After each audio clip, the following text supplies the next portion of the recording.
Hey everybody, welcome back. You're watching Tarot Mystic 1111. Let's see what are the messages that the universe has for you. What do you need to know?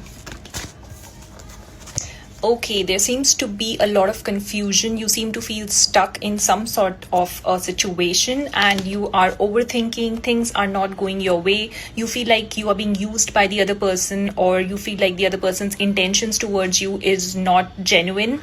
There is some sort of tension and things look like it's a messy situation right now. There's a lot of confusion. You don't know where you stand in this person's life. You are at a crossroads making a decision.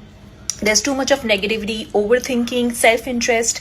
This person has been really selfish towards you. There has been a lot of power struggles. So, there's a lot of confusion. You're waiting for some sort of clarity to come your way. And right now, the universe wants you to just take a break, take a breather and rest, go inwards. This is not a time for action.